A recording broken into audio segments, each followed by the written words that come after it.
Good morning, ladies and gentlemen. Welcome to another episode of the Excellence and Impact podcast, where we engage world-class positive change makers in healthcare, education, entrepreneurship, and leadership.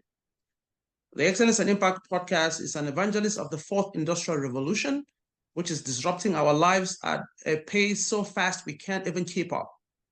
Through our collaborative partnerships, we coordinate and network, leverage our shared knowledge enterprise to create positive change on the African continent.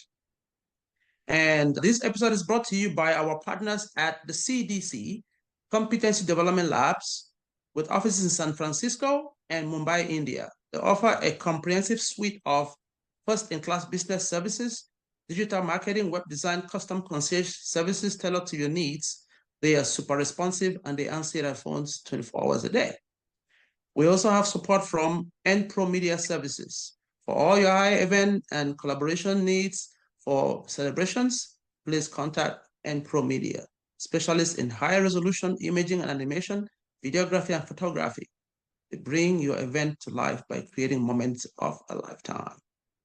Okay, so we here at Excellence and Impact Foundation are hosting our first ever awards show, October 4th, 2024, 6 p.m. at La Princesa Banquet Hall in Phoenix, Arizona.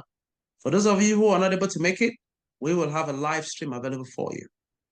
Now let's get to work. Our guest today, I should say, is one of those people who makes me feel very old, because at a very young age, he is on track to create such an impression on the world that I cannot wait to see. I'm sure a lot of you out there, our viewers and listeners, know somebody in your life who makes you question yourself, what was I doing in my 20s? That is how I feel about this young man. He is one of those people who has suddenly found a way how to turn their pain into a passion for a platform that makes the world a better place. He is a very talented, charismatic, ambitious, driven, poised young leader. And I believe in the next 3 to 5 years will be a household name on the world stage. That's just my prediction. And so without much ado, I want to welcome from my beloved country of Cameroon, which till today is my most favorite vacation destination. Cameroon, that's where I always want to be. I want to welcome Mr. Titus Bonglayu from Douala. Good morning, sir. Good morning, Sir Alpha, and thank you so much for the opportunity to be present on the podcast today. I am extremely honored and really humbled to have received your invitation to join you on the podcast, and I'm excited and looking forward to having a wonderful discussion with you and exchanging. Also, thank you for the really nice introduction. I'm really honored to hear those words coming from you, and I hope that my work can, of course, create a positive impact on the world on a massive scale. You are a very modest young man, and I do know for sure that most people your age will not be as modest and humble and level-headed as you are. That's just one of the qualities that I find in you that I really admire. I say, keep it up, sir. You're doing great. Thank you. Thank you. For our viewers and our listeners around the world, can you set the stage for our audience for the last 3-4 years of your life? Like, I know it's been a whirlwind. It's a lot of things have happened. Can you just set the stage so people get to know you? What has happened the last 3 to 4 or 5 years, please? All right, thanks. That's an amazing question. So one of the highlights within the past 3 to 4 years of my life has really been an overarching engagement into entrepreneurship, into community engagement, and into problem solving. And backtrack to 2022, December 2022, I'm finishing up with my bachelor's degree in software engineering. And immediately after graduating with my bachelor's degree, I have always had a knack and had a desire to solve problems and to start initiatives. And even when I was still studying my software engineering degree, for my software engineering degree, I had already started running some small initiatives such as Exponential. I had already organized certain events. I had already collaborated with young people within my local town and within my school, and we had done some entrepreneurial endeavors and engagement. And so it has always been a critical component and critical part of myself to reach out of my space or out of my, should I say, my immediate surroundings and try to build something. And so immediately after graduating, what I decided to do a few months later was to set up a company. So I started my company called Softeg Limited, which is aimed at empowering African SMEs through cutting-edge digital solutions. and then registered my project under eMentor. And eMentor is aimed at democratizing access to affordable quality education for internally displaced students in conflict-affected areas in Cameroon. And our plan is, of course, to scale to West and Central Africa within the next couple of years. And 2023, I traveled to Rwanda on my first business trip, and I get my company registered. I engaged with some partners and potential collaborators. And towards the end of 2023, we set up some manufacturing units for our product, for our solution eMentor. And eventually, I had the opportunity to receive the Commonwealth Innovation Awards at the end of 2023, which was presented to me by the President of the Republic of Kenya, which was such an honor and amazing recognition for the work that we had done at eMentor back from 2021 all the way to 2023 last year. And most of the past years of my life have really been a dedication to entrepreneurship, a dedication to problem solving, a dedication to building teams and leading initiatives within the space of community development. Wow. That is a very loaded and very packed summary of what has happened so far. So a few things that I picked up in there. So some of our audience members may not understand what SMEs mean. Can you elaborate what SME means, please? So some of our audience members, we probably have some kids in high school, I hope. I have kids, so they're listening. Maybe you want to tell my kids what SMEs mean, please. Yeah. So I made gloss over some words, and some of these concepts in my mind, I feel like other people understand it, but please always feel free to interrupt me and stop me. Sure. Try to ask.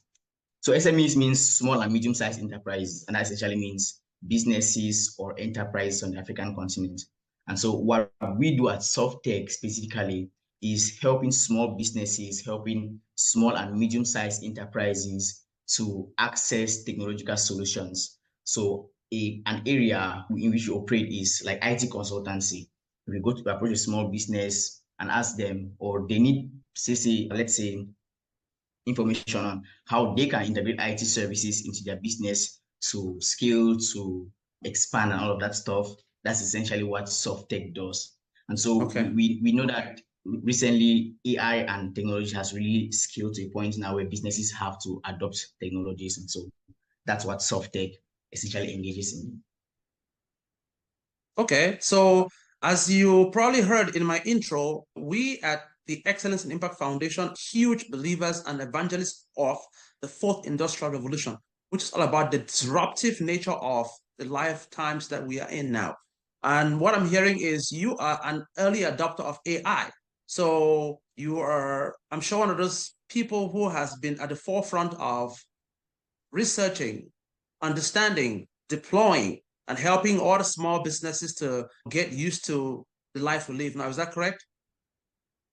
It's partially correct. I would say I am trying to learn as much as possible because I understand that one of the most transformative elements of the 21st century is certainly going to be artificial intelligence. And we can already see it in several industries how it is revolutionizing and changing things. So I would say I want to be an early adopter and a fast track learner within that particular space.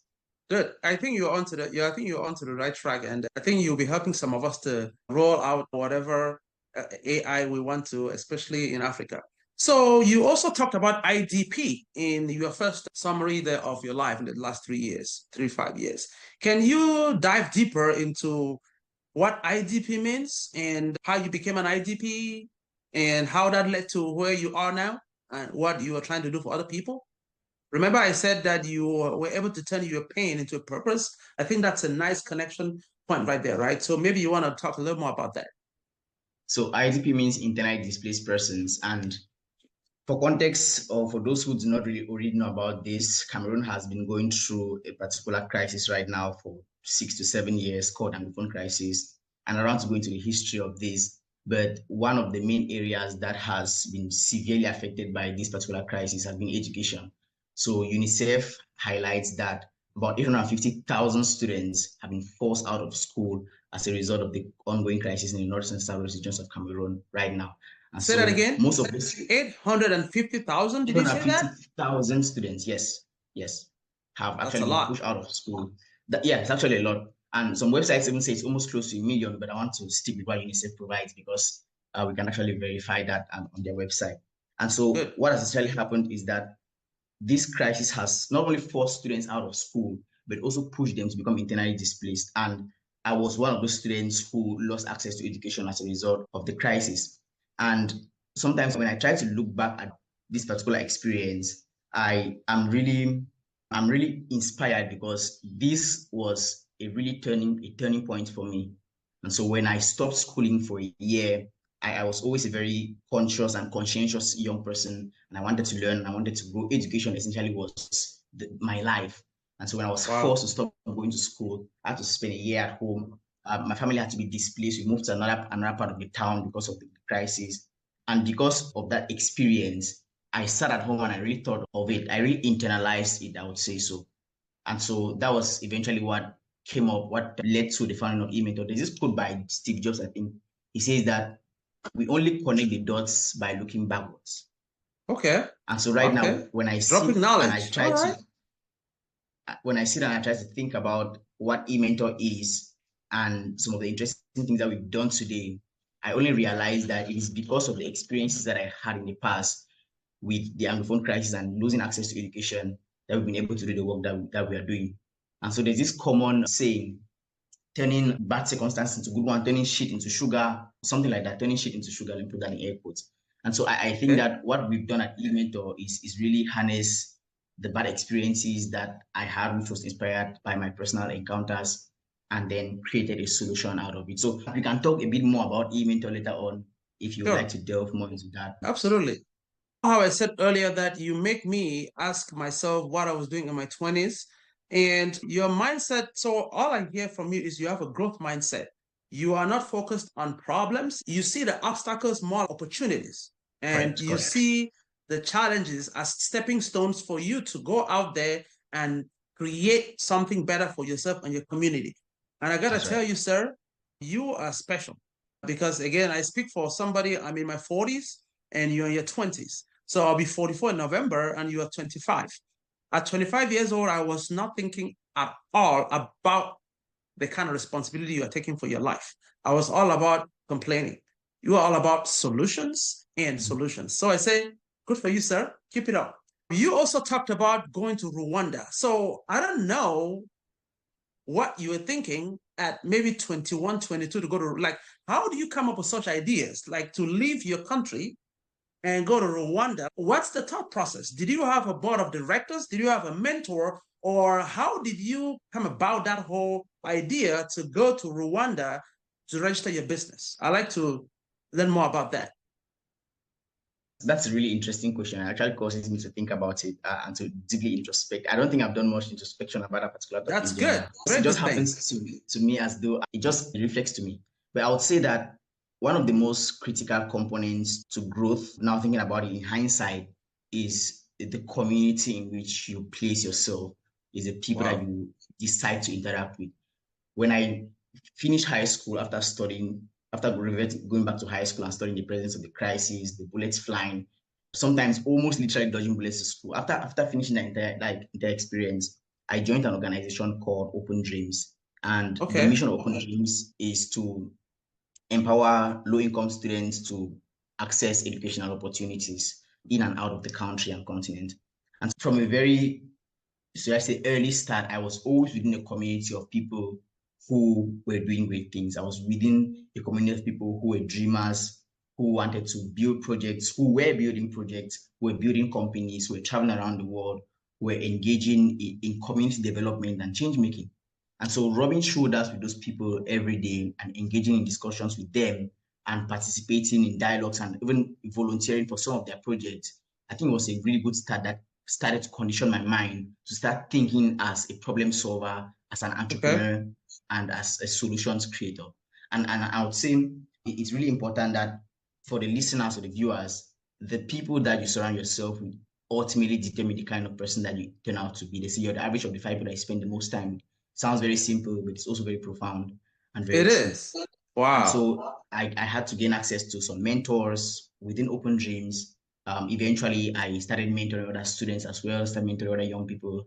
And until this day, you're still a young man and you already have your mentoring? Like you're already mentoring like you're 25. Yeah. Oh my goodness. Case, but, you're 25, but you're an old soul in a young body. You could say that. You could say that. Wow. That's one way to Good, put good. it. Okay. That's amazing. So you touch on some of these concepts that a lot of people don't really spend too much time thinking about. And to put it basic terms, networking. Networking. And like you said it better, that you are the average of the 5 people you spend your time with. And some other very wise person had said, your net worth is your network. So the people that you spend time with will either elevate you or drag you down. And you seem to be hitting all the right notes. And that's why I said in my opening that you're one of the few guys, who is going to be a household name on the world stage in a few years because, you will hit the ground running so fast that by the time people turn around, you'll be in orbit. Yeah, everything is going good for you, and that's very good. Can you share like any one particular time? Most people always have this one moment in their lives or their journey that sparked something like an inflection point. Do you have one of those you can share? There was one thing or a circumstance, an experience, an interaction, an engagement, a meeting. Is there something that comes to mind that you could share that took you on this trajectory where you are? Yeah, absolutely. I think it's almost difficult to put a finger on exactly what that particular moment was, but I can definitely navigate an array of experiences that brought me to this particular moment. And a little bit about my background, I grew up in a very low income family. So my father was a taxi driver for most of my Say that again. Your father was a what? My father was a taxi driver for most of my years when I was growing up. And my mother was a farmer. So neither of them had gone to secondary school. Neither of them had access to networks, as they always say, connections. Neither of them was exposed to the world.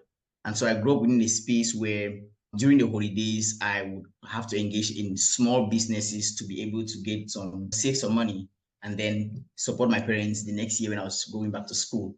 Hold on a second. So you were supporting your parents, not the other way around. We were supporting each other. Small businesses, I had to do mine as well at my own point. Wow. I could not completely rely on them. Yes. So I had to play my own part. Impressive. When I was young and growing up. And so there was this experience that I had where I would actually make sweets. So I'll buy like milk and I'll buy sugar locally within the quarter. And I would put them together and make what I call milk sweet. And I would take them to class and actually sell to be able to raise some money where I'll buy like my pamphlets, maybe transportation to school, and sometimes even feeding money while in school. Were you making sweet? I wasn't making that. No, I know coconut sweet, but I remember that. It's been a while since I was in my childhood in Cameroon, but I remember coconut sweet. It's good. It's good. Yes. Wow. Yeah. So I already had some experiences that caused me to start thinking of, I think when you grow up in a difficult setting, once you are able to have the opportunity to change that, you take it and you run away with it. And so that's correct. I would say I had that opportunity when I got into Open Dreams and I started to learn about the world. I started to learn about community development. If there were inflection points that I can mention, it was the day I submitted my application to join Open Dreams. And the reason why I give so much credit to this organization is because they actually deserve it, for the work that they're doing in Cameroon. They recently celebrated their 10 years anniversary, and it was such a magnificent and wonderful event. And so there were these experiences that I had growing up in a low-income family, having to start engaging in small businesses when I was still young, and supporting myself, supporting my parents as well to support me during my secondary school years. And so these experiences really caused me to be very, very attentive to the moment where I would get that opportunity. And that opportunity was when I got into Open Dreams and started to learn about the world and started to expand my horizons. So I think that was, if I give an answer to that question, that's it. I think I like it. I like it because it is a connection point from the past that you lived, all the difficulty, the circumstances, the hardships, the inability to rely on your parents to be able to financially provide for you, and a place where you started to see a new world.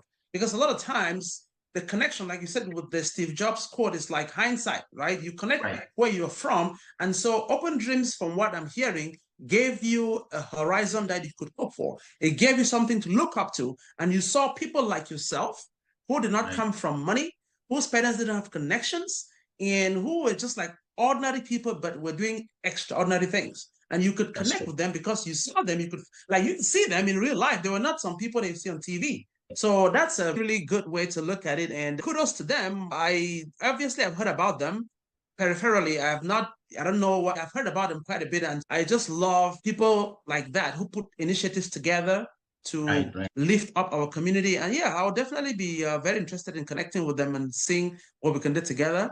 Obviously, Well, you are one of their best ambassadors, and I hope there are many more to come. That's great. certainly.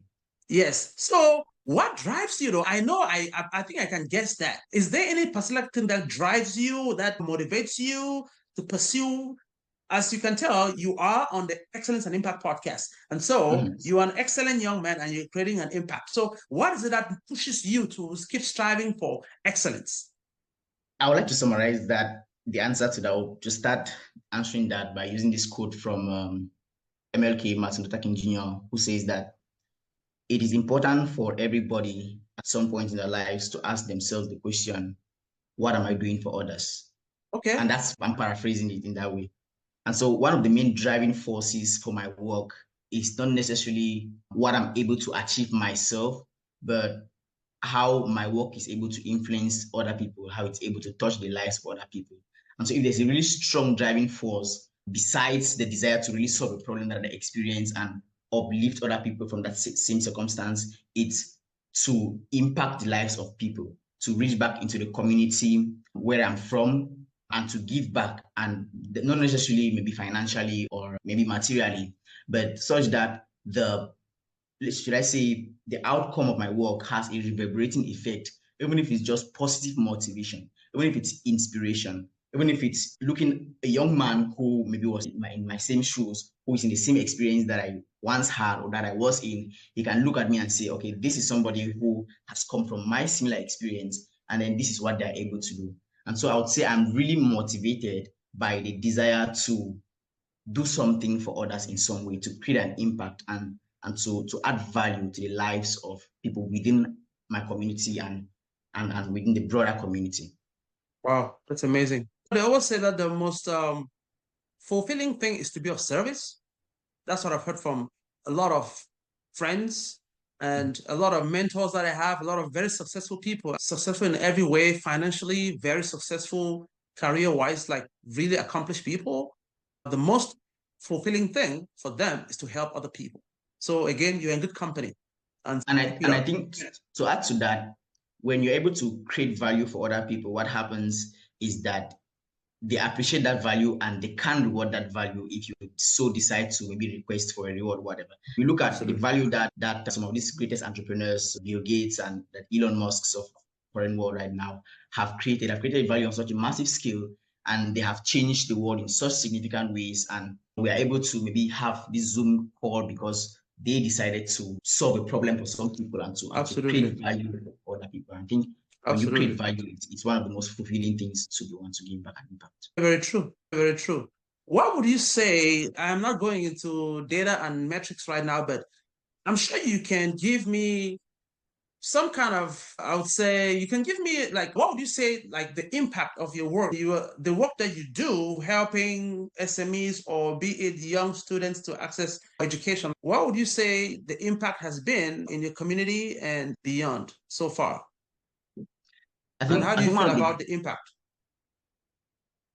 One of the key ways that my work or our work has impacted the general community is a change of perspective. And again, we may go into the specific nuances of eMentor or Softeg or whatever projects or initiatives, but to really coin it all, is that the impact of my work for the most part has led to young people, young Cameroonians looking at the world in a different way, looking at entrepreneurship in a different way. I'm sure you agree with this, that in Cameroon, entrepreneurship is not I would say it's not a very encouraged field, especially maybe for students when they finish school, going to entrepreneurship is quite difficult. And the ecosystem or the space itself has some challenges that it presents for young people who want to go into entrepreneurship.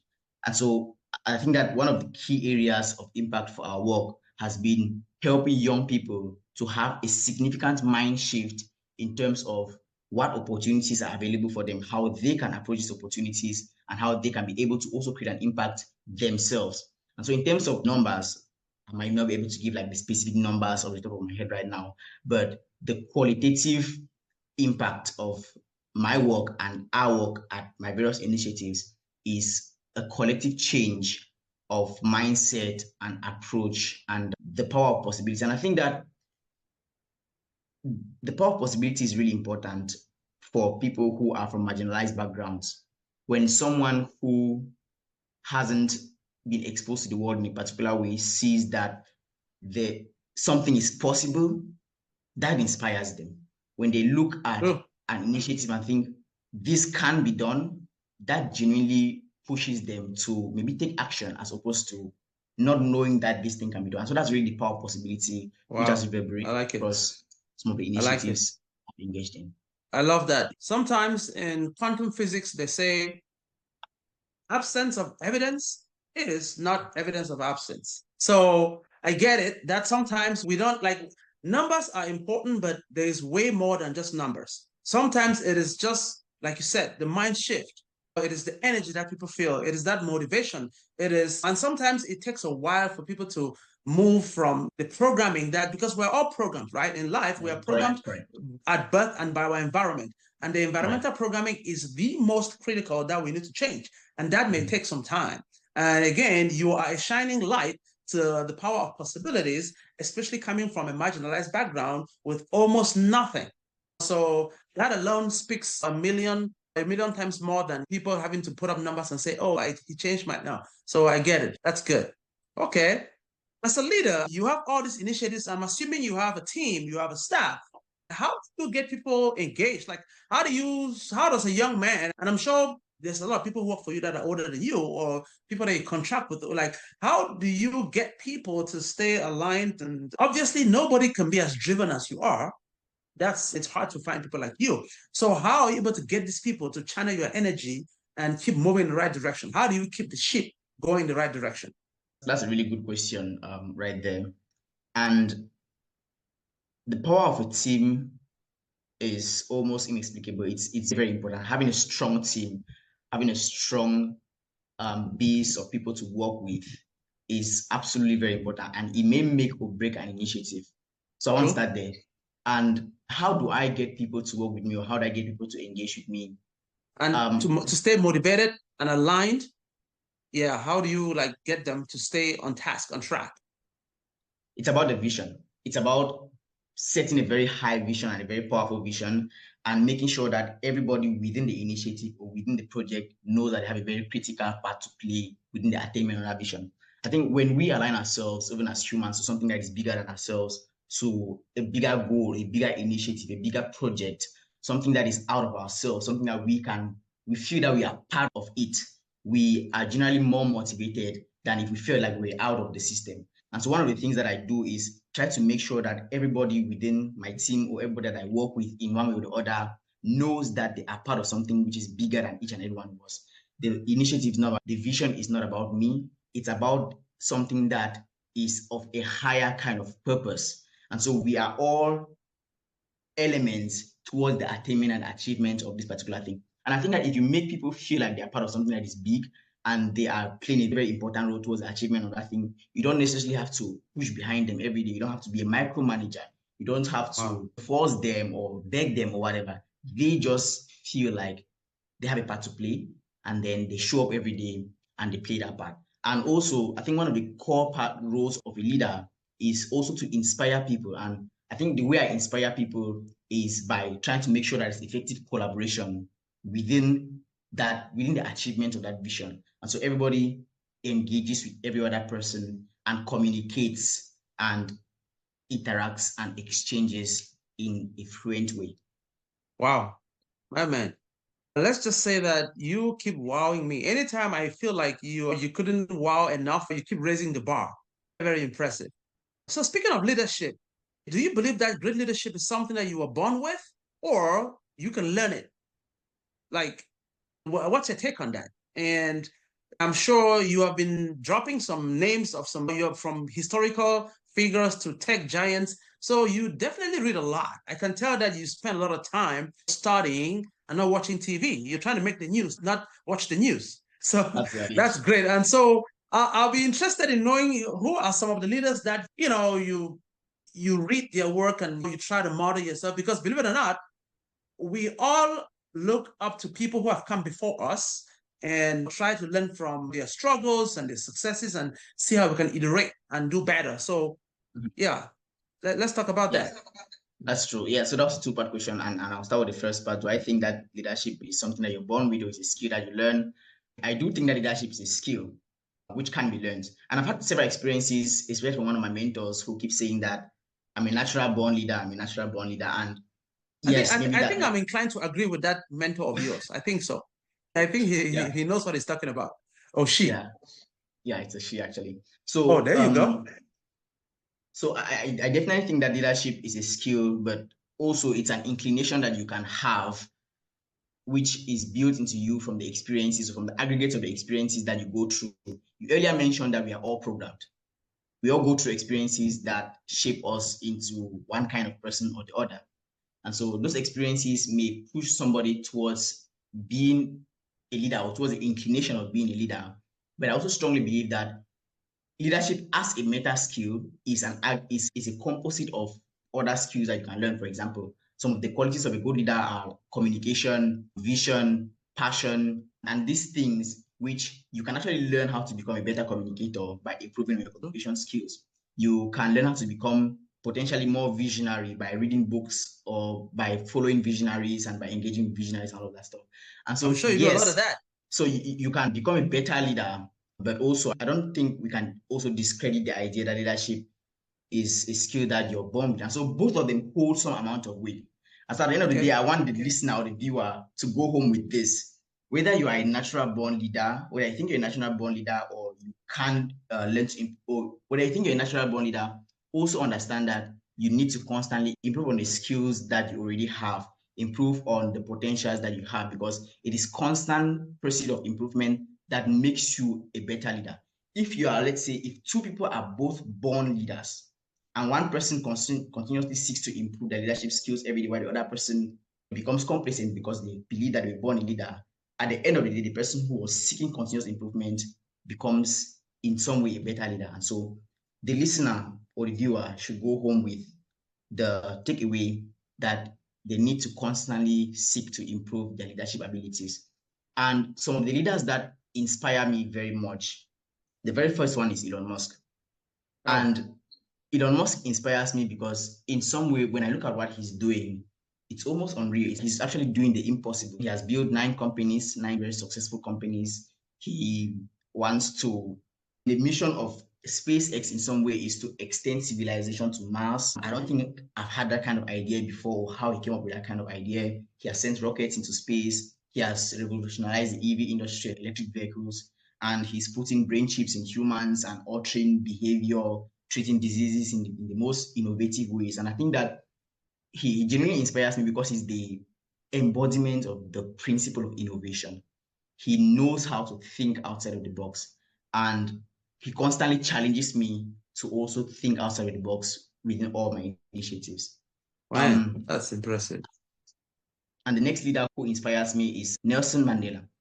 Okay. And the reason why Nelson Mandela really inspires me is because when I look at how passionate and how resilient he was throughout his mission to bring an end to apartheid regime in South Africa, I think that's a godlike level of resilience, going to jail for 27 years and still sticking behind the same mission, coming out of jail and pushing forward towards the end of the apartheid regime.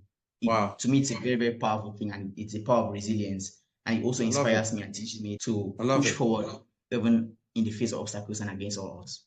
My goodness. So you are such a balanced young man. So you had to give me a leader in the tech business world and leader in the civic nonprofit, so a combination of both business and society. Speaking of Mandela, I don't know, I'm sure he probably died before you were born. And here you are. I don't know how things, you're 25. So he died, I don't know, maybe just around when you were born. That's amazing. And have you noticed that both of those people you named are from South Africa? Elon Musk and Nelson Mandela? Yes. Okay. Maybe it's a coincidence. I don't know. But they're both from South Africa. That's a coincidence, but it's an interesting coincidence. I think I should. Absolutely. It is. That's really good. And speaking of the Mandela Fellowship, I think I have been very vocal about the fact that you belong at the Mandela Fellowship. You're still very young, so you have 10 more years to apply for it.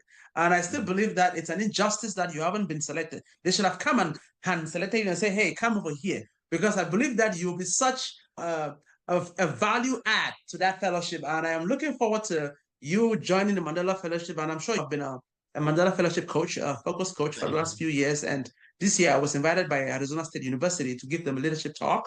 And that is always one of the highlights of my life, being able to work with people like you who are young and up and coming change makers, because I do believe that I failed in my 20s to live up to my potential. And so what I'm doing is I am really reliving my 20s through people like you. And so I do my best to connect and network and try to help the least I can. So I guess they say you can't have it twice. I ate my cake and I'm having it again. So through people like you. So thank you for that. Amazing. Amazing. All right. You went from being an IDP, or as they call it, internally displaced person. You were a student. You went from being displaced to meeting and getting an award from the president of Kenya. That has to be such a monumental shift, right? Have you been able to process that? Were you starstruck? Were you like, how do you go from the guy who's making granite sweet and coconut sweet at the market and selling little things, being displaced, not having a stable home? How do you go from getting the presence of mind to compartmentalize, maybe not having 3 meals a day, maybe your internet connection is not stable, to go to school, start a business, and then all of a sudden you're receiving the Commonwealth Award from the president of Kenya? You're a celebrity now, right? Do you have people stalking you? Do you have TMZ in Cameroon? What TMZ? The gossip magazine do you have that? TMZ in America is like the most intrusive celebrity gossip magazine. Yeah, they're all over everything. So I'm sure you have some kind of celebrity newspaper in Cameroon. They follow people like you. You should be a celebrity in Cameroon, right? People are asking for your autographs, right? I think, and photos. Yeah, I've gone viral several times after receiving the award from the president of Kenya. And I've had several blogs have actually written about me a couple of times. That's good. So tell me how life has changed from you're a star. That's really nice. It's almost too much. So I would say when I met the president of Kenya, I don't think I processed that particular experience till a few weeks after it happened. When it was happening, I feel like everything happened all at once.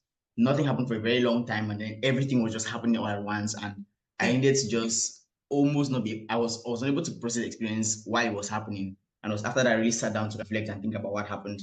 And I would say it was a very fast change for me because of the contrast, like you mentioned, coming from a very impoverished background to get an opportunity to meet the president. And most people will never have the opportunity for that.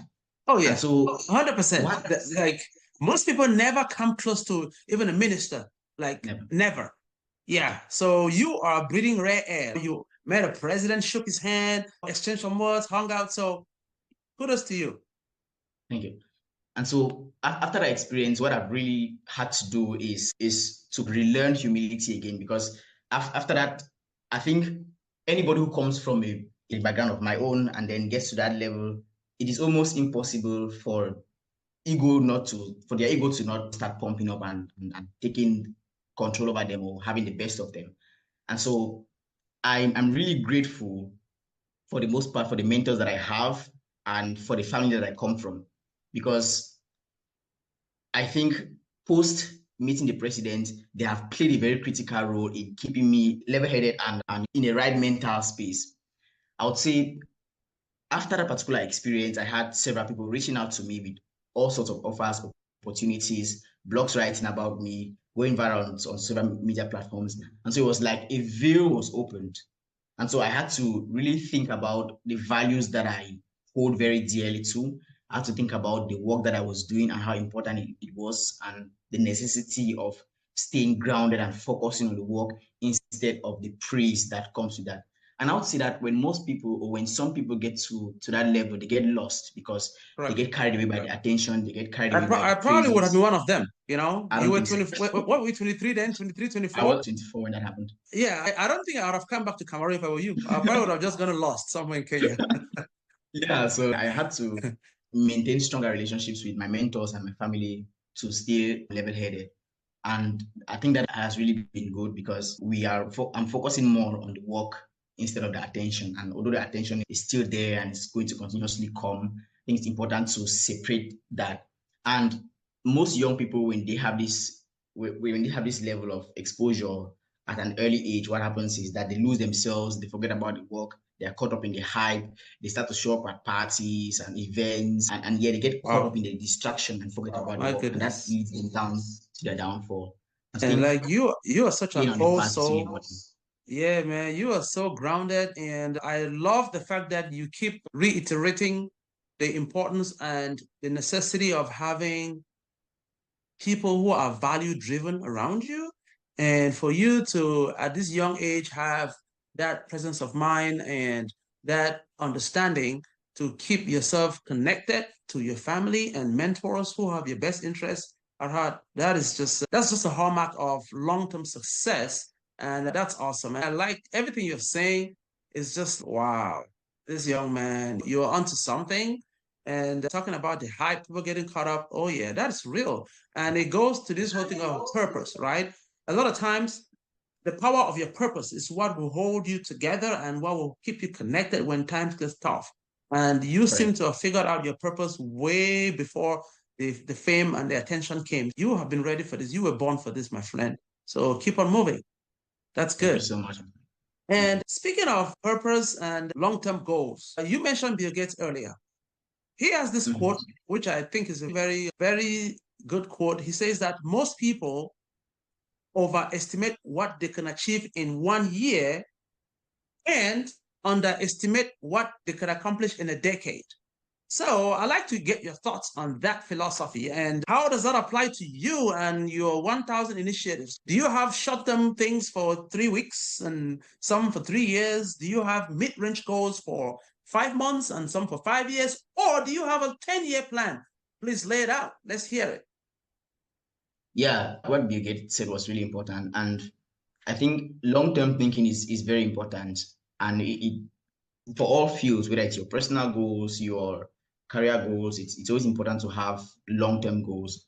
And so for me, what I do is across all my initiatives, I try to engage with my team. And so we decide where we want to be in the next 20 or 30 years, or in the next maybe 40 years, and how we are preparing ourselves to get to that place every single day. And so our outline for the next 7 years has already been set. Our outline for the next 15 years has already been set.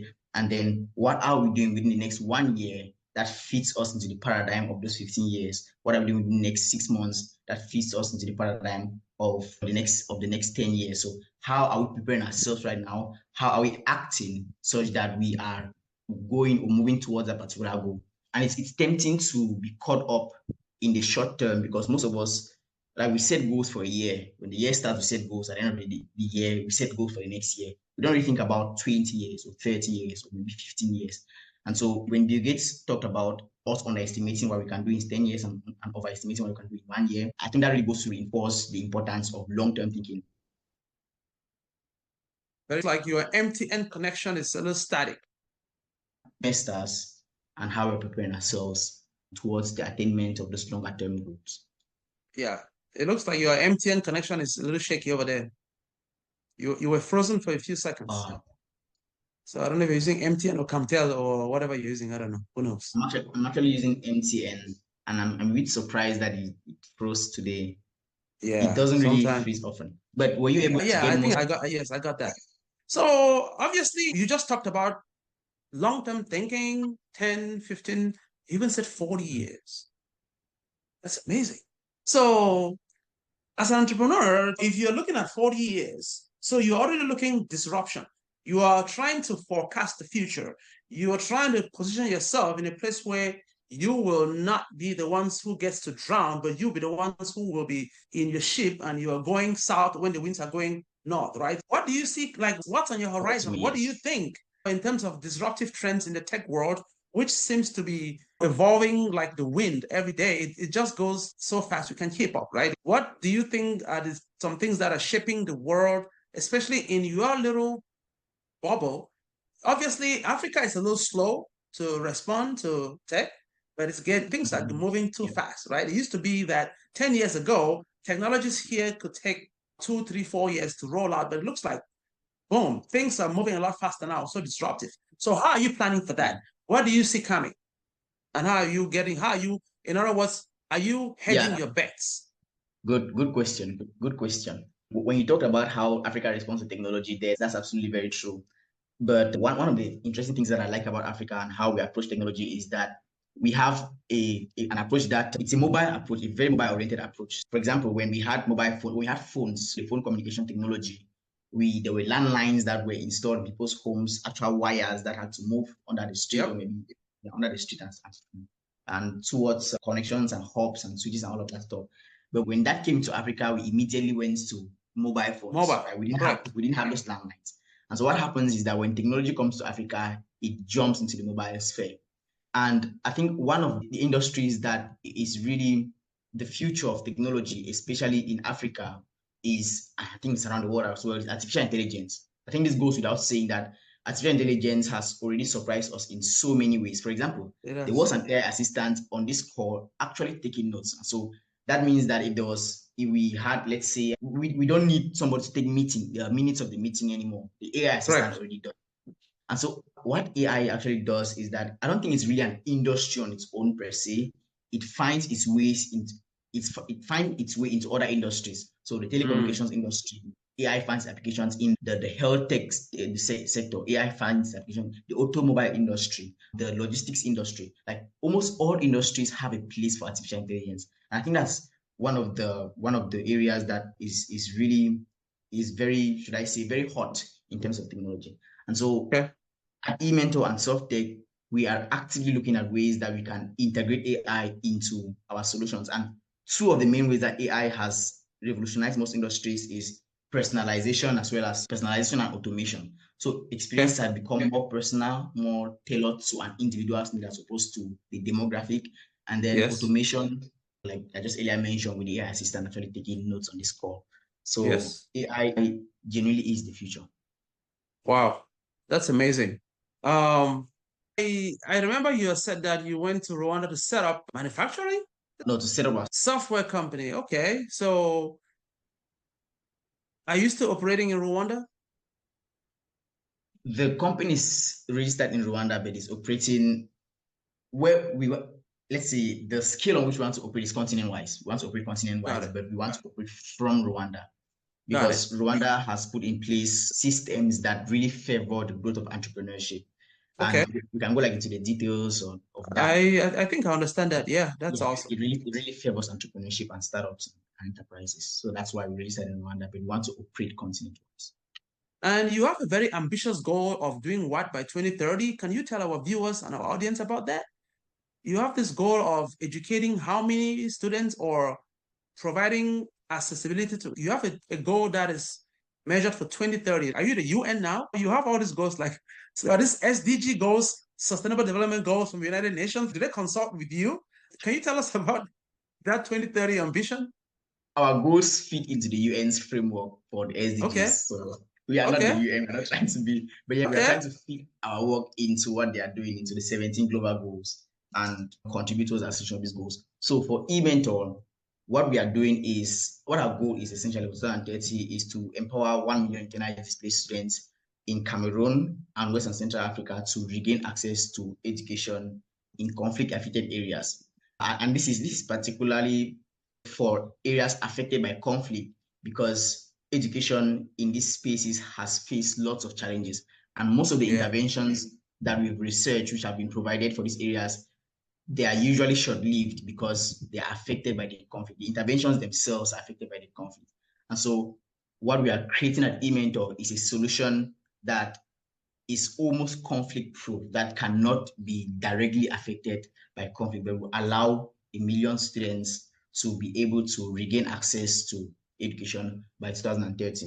And we are so happy that after receiving recognition from the Commonwealth and the Commonwealth Innovation Awards, we are trying to push forward with collaborations with UNICEF, and I hope that in the next 2, 3, 4 years, we'll be able to establish a stellar collaboration with them that will allow our project to be supported, or eMentor to be supported on a massive scale. Wow, that is amazing. And for those of our viewers who may be catching up on this a little later, so this initiative to help IDPs or internally displaced persons is a personal one for you because that's your life lesson. That is your life being displaced. And so in other ways, you are doing your best to provide a soft buffer for other students who young people, so they never have to go through the pain. So a textbook turning your pain into a powerful platform and a purpose. That's amazing. Yeah, okay. So 1 million students by 2030. So you are basically trying to soak up all those students who, by all estimates, aggregations by numbers in different agencies, some people say 850,000, some people say 1 million. So the goal is that by 2030, you are able to provide them with some kind of a foolproof system where they can have educational access without any interruptions. So the number for Cameroon is 850,000 students do not currently have access to education. So that's for Cameroon, although some agencies report that 1 million. But within West and Central Africa, within the greater West and Central African region, over 4 million students do not have access to education because of conflict. And so we're not reaching for 4 million. Our goal by 2030 is 1 million students. From what I'm hearing and from the energy I'm picking up from you, I guess you're just being modest with the 1 million. I'm sure very soon you will revise your goals to 5 million. Who knows? Because there's more conflict coming. Hopefully we get to do that. I know that. So I was going to ask you what advice you give to young up-and-coming entrepreneurs, but I think that you have done a great job already laying out some of your fundamental principles and philosophies by which you operate. So I don't think we need to ask you that question anymore. So let's go a little personal here. What keeps you up at night? In other words, what stresses you up as an entrepreneur and as a young man? What keeps me up at night? That's a really good question. And maybe I need to think a bit to answer that. That's totally fine. One of the earlier books that I read by Jordan Peterson, who is a clinical psychologist and professor at the University of Toronto in Canada, titled 12 Rules for Life. I read that book, I think I was 19, 20 when I read that book.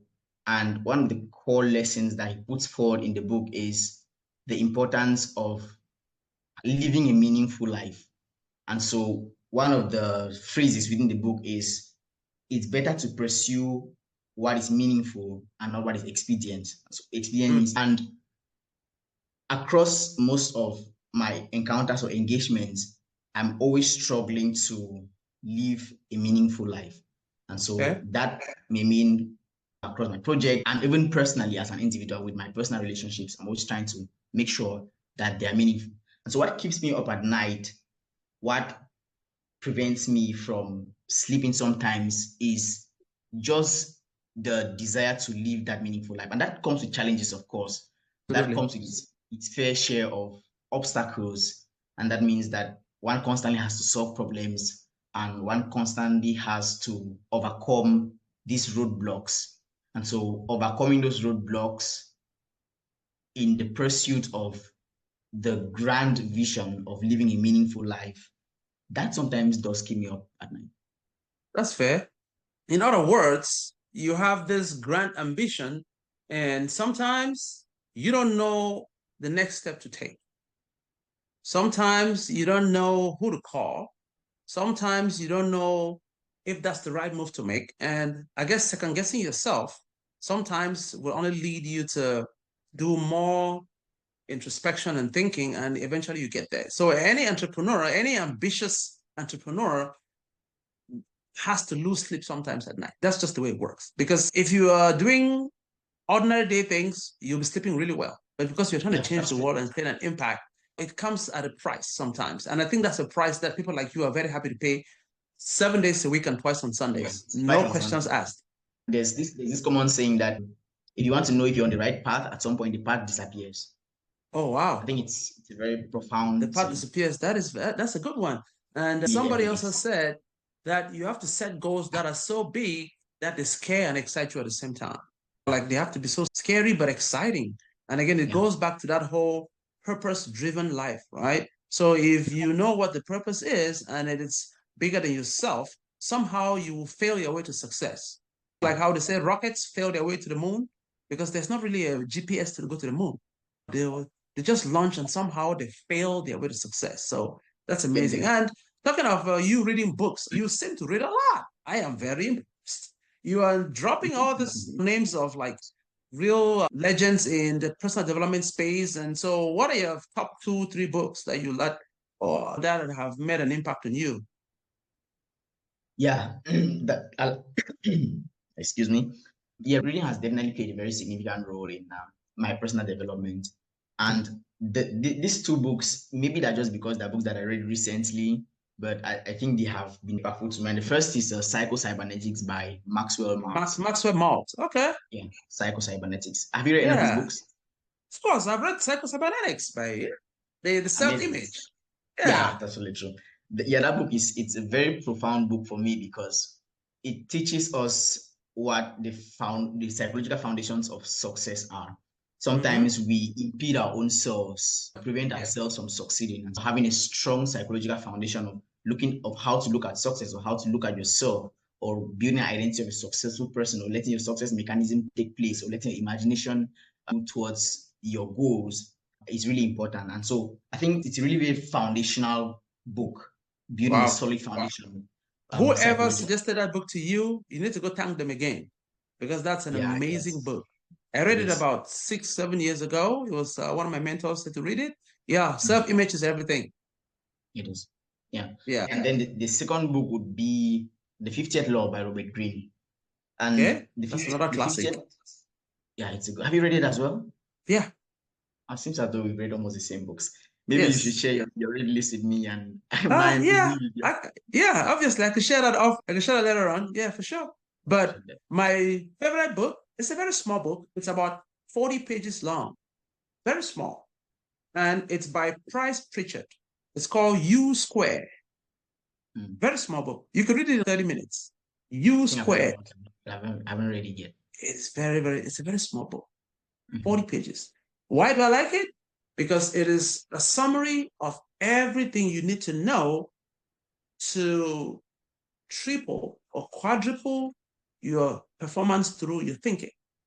So it just aligns you. It keeps you in the right mindset. It's very simple, but very profound. And it's just about letting, like you said, you don't have to be in the way of your own success, because a lot of times we are the problem. Right. So it is a little bit of psycho-cybernetics in a way, because everything starts with how you view yourself. U Square is more performance driven, and how you just need to let the flowing just go easily. Just go with the flow. It's an amazing book. I read it anytime I feel stuck in anything I'm doing. I just go. That's how I go to sleep. U Square. It's amazing. That's by Price Pritchard. Yeah, check it out. That'll be good. You read all these books, and obviously some of us, one of my friends calls me a knowledge hoarder. So she likes to say that I just read books, I don't do anything about it.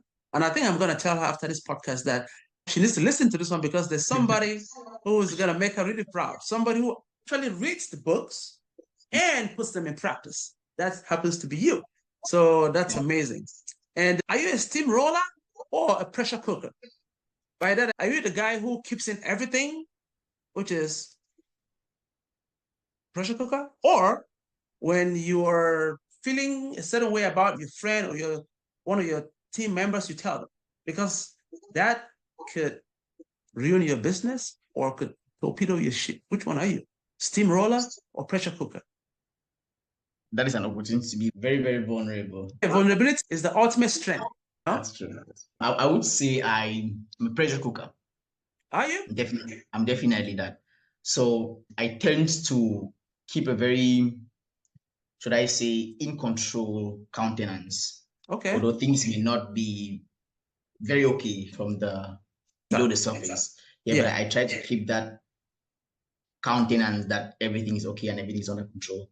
And you know that sometimes, like, I do have experiences where that has caused me to be a bit more, should I say, more closed off with those difficult challenges and those difficult experiences and those difficult discussions.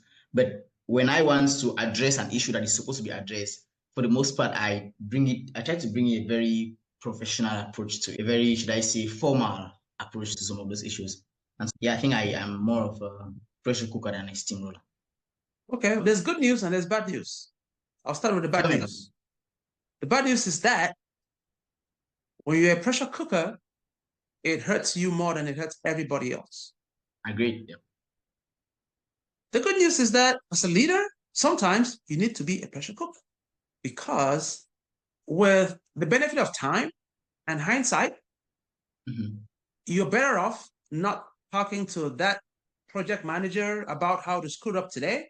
You're better off talking to them tomorrow, because when we are not in the good mind frame, we are more likely to say bad things to people. And as a leader, it's always a good thing to let some time pass between the action and that conversation that you want to have. And so that will build a lot of goodwill with your people, just taking time to reflect.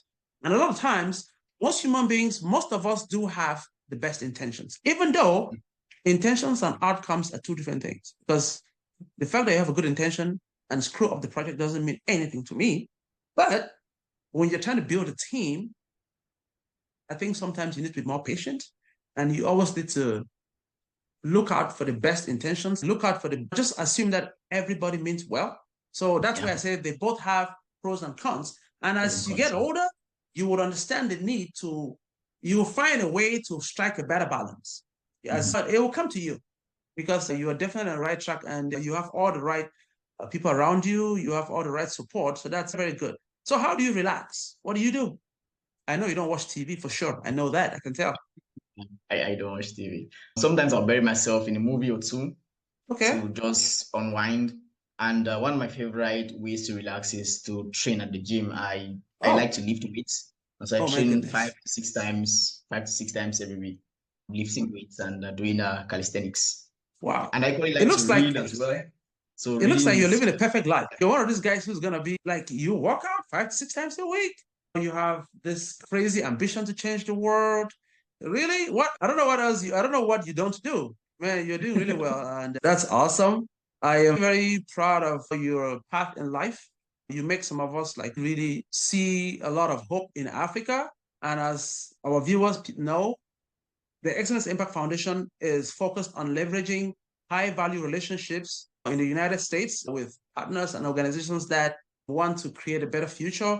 And we connect with changemakers like you on the African continent through our 4 focus areas of healthcare, education, entrepreneurship, and leadership. And you definitely came on this podcast today because of your entrepreneurship, your education, your leadership. So you are like the trifecta guy who is onto doing some good things, and very happy for you. I can't wait for the next phase of your life, and I can't wait for you to hit the Mandela Fellowship Circuit, and I hope you come to Arizona. Who knows? That may happen. Okay. Now, ladies and gentlemen, thank you for listening, and we'll see you next time.